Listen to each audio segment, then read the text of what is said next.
Now, your Storm Team 2 forecast first, sponsored by Sweetgrass Pharmacy.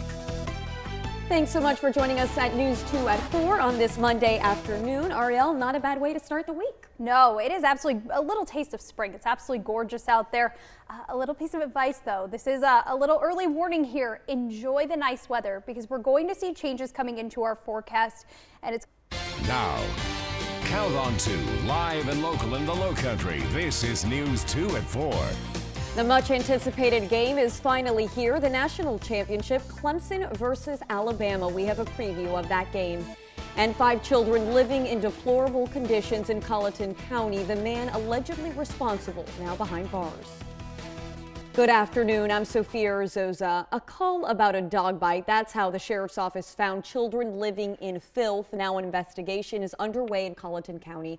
News 2's Stetson Miller joins us live. He has more for us tonight. Stetson.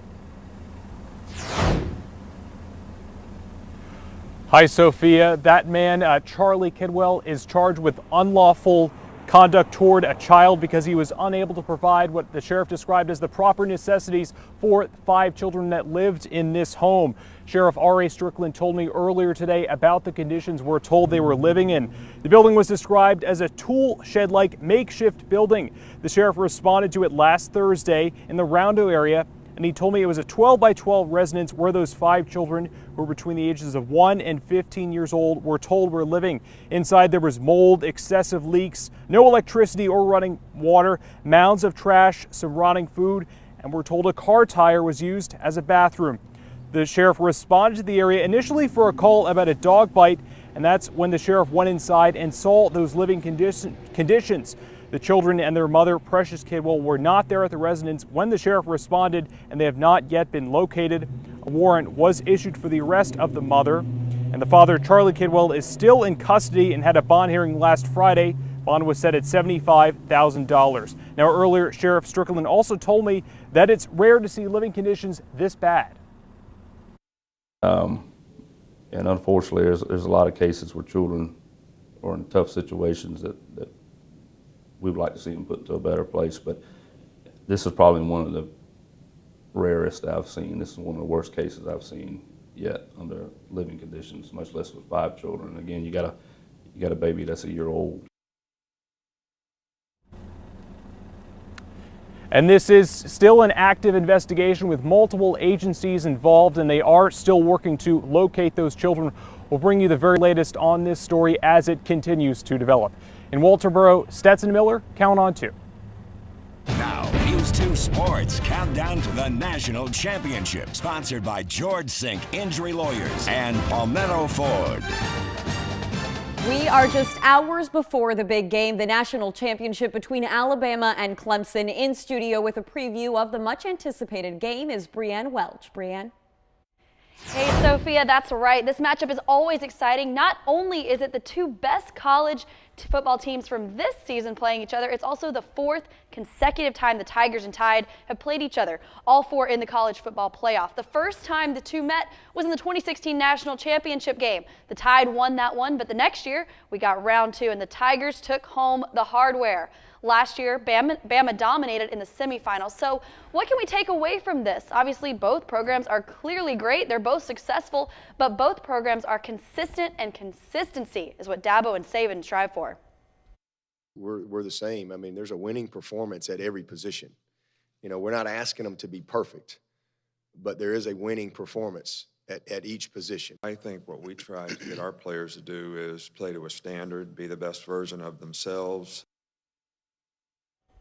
The Tide and the Tigers kick off for the 4th consecutive time tonight at 8 o'clock. I will have more coverage ahead of this national championship game coming up in the 5 o'clock hour. Live in studio, Brianne Welch, News 2 Sports. Thanks, Brianne. And don't forget the special Inside Clemson Football Road to the National Championship will be airing tonight on the CW at 7 p.m. And if the Tigers do win the national championship, Dick's Sporting Goods plans to extend store hours. They will reopen immediately following the game and open early in the morning. That'll be at 7 a.m. This all, of course, pending a Clemson win. If you want the new fresh national championship merchandise right after the game, just head over to Dick's in Mount Pleasant or the one at Citadel Mall. A reported robbery at the Circle K on Old Town Road. It happened at around 4:30 this morning. A clerk was reportedly approached by the suspect who demanded money. That suspect then ran from the scene with cash and still hasn't been found. And a smoke alarm alerted a North Charleston family to an early morning house fire. It happened just after 2:30 this morning along Iron Street. Thankfully, no one was hurt. Crews say that fire was caused by an electrical failure in the attic. Officials are urging you to check your smoke detectors to make sure they're working and replace any alarms that are 10 years old.